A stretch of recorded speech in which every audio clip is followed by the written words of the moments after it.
So here are a few stages of analytics. The first thing is called as descriptive analytics. In descriptive analytics, you answer questions on what happened in the past. Obviously, when we talk about analytics, data science or data analytics or machine learning or deep learning or artificial intelligence, etc., we deal with historical data. We deal with the past data. So you would certainly need to have access to the past data. And say you had, or you have a database rather, which has details of, all the countries, number of COVID-19 cases that have emerged in all the countries, how many people have recovered, how many people succumbed, how many people are now inoculated, vaccinated. Say you have all that data. I'm talking about historical data. Say you have access to all this historical data. If you take that data, and then if you try to answer questions on what happened, meaning, did the number of COVID-19 cases increase? Or did the number of COVID-19 cases first increase and then did it decrease because of lockdown, and did it once again increase? What happened? And because of vaccination, did the number of COVID-19 cases drop significantly? You would understand the trend. You would understand the patterns. You'll understand the key inflection points. Inflection points means sudden change in the patterns, are called as inflection points. You would understand what happened. Once you answer the questions surrounding what happened in the past until now. So you're taking the historical data until now, and then you're trying to analyze what happened until now. Until now, what was the trend pertaining to number of COVID-19 cases? What is the trend pertaining to number of people who have recovered? What is the trend pertaining to the number of people who are inoculated or vaccinated? Right? If you answer these kind of questions, then that would be called as descriptive analytics.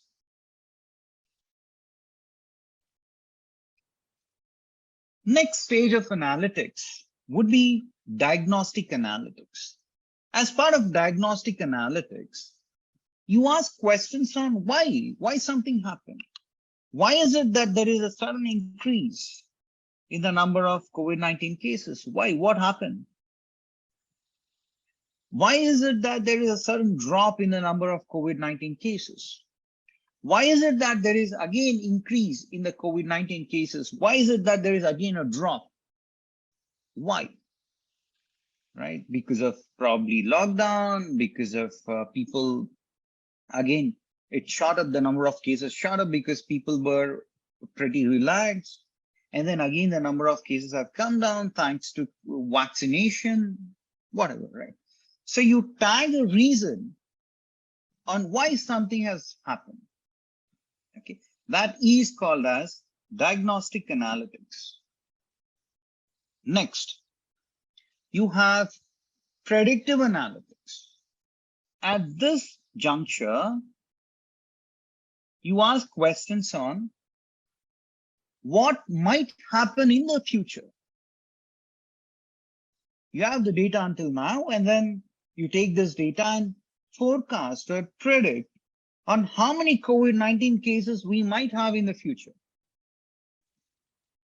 How many COVID-19 patients might recover. What proportion of the population might get inoculated or vaccinated in the next 1 year, or in the next 3 months, or in the next 3 weeks, or in the next 3 days, whatever be the time horizon, you try to forecast or predict. You can predict for the next 10 years also, but the question that you need to ask is, would that prediction be valid? Because many things are changing. Suddenly you have war. Suddenly you have someone visiting Taiwan. and then suddenly things are changing, right? So you need to be cognizant. You need to use your own intelligence and understand on for how many days or weeks or months or quarters or years do you want to predict based on your visibility. Okay. And that is called as predictive analytics. So predictive analytics talks about future, what might happen in the future. Then we have the final stage that one can attain, that is called as prescriptive analytics. So as part of your prediction, say you understood that the number of COVID-19 cases would probably once again grow in the next 3 months. Based on that, you take some decision, okay, and you play around with scenarios called as what if scenarios. This is also called as what if analysis. Okay, for the next 3 months, my prediction says that the number of COVID-19 cases would increase. What can I do in my capacity? Can I increase the number of vaccines? Can I give away the vaccines for free? Or should I increase the number of hospitals? Or should I conduct a lot of awareness campaigns that people need to wear masks, they need to wash their hands, they need to use hand sanitizers? Do I need to go on a big bang, communication strategy to ensure that, people are well aware of what are the do's and don'ts to ensure that the COVID-19 cases are in control? Okay. If you do all of that, that is called as prescriptive analytics. So you're trying to explore the various options that you have based on your predictions. So based on your predictions, you try to figure out what is good, what is bad, what might happen, etc. At this point of time, I wish to give you another example, rather a real-time example, right? And even before that, if you go to our YouTube channel, you'll find that during COVID, we have worked along with a hospital called as Apollo Hospital, which is Indian-based, obviously. And we have built forecasting models to forecast the number of COVID-19 cases.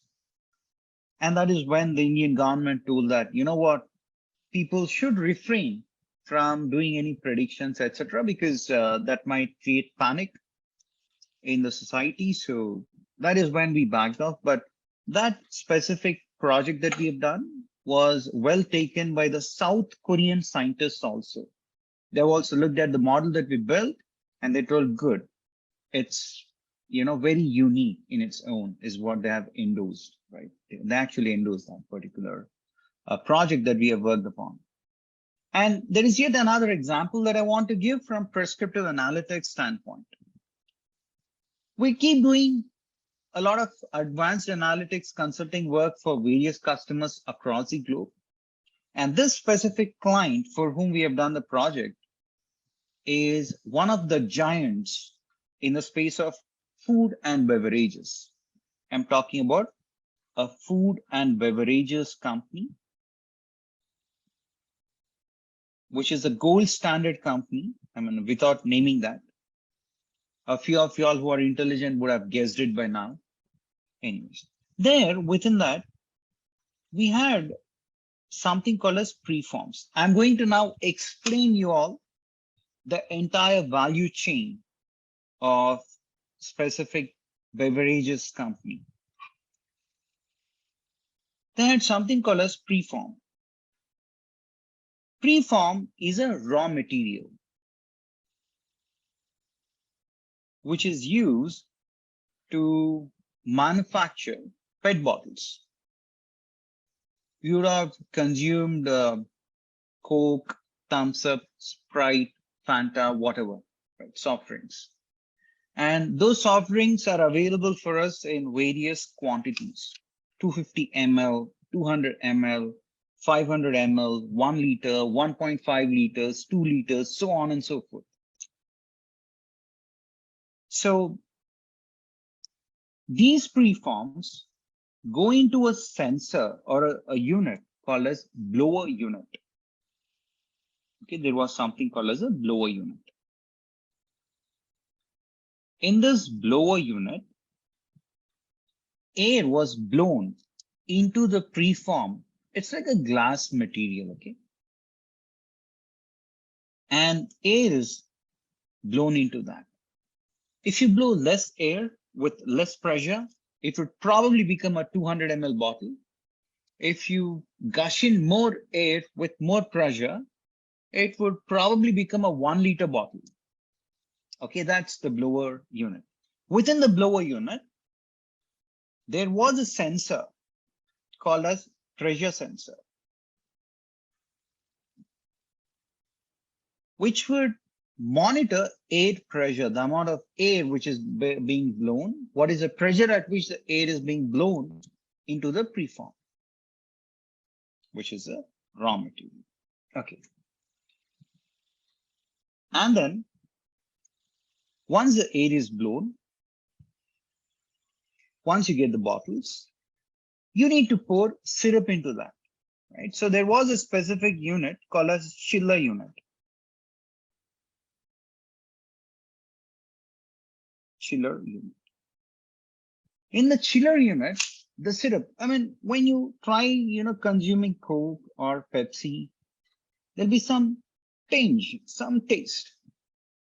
That taste is maintained thanks to the chiller unit. Chiller unit will maintain the syrup at a specific temperature. If the temperature is not maintained properly, appropriately, then you would not get the taste.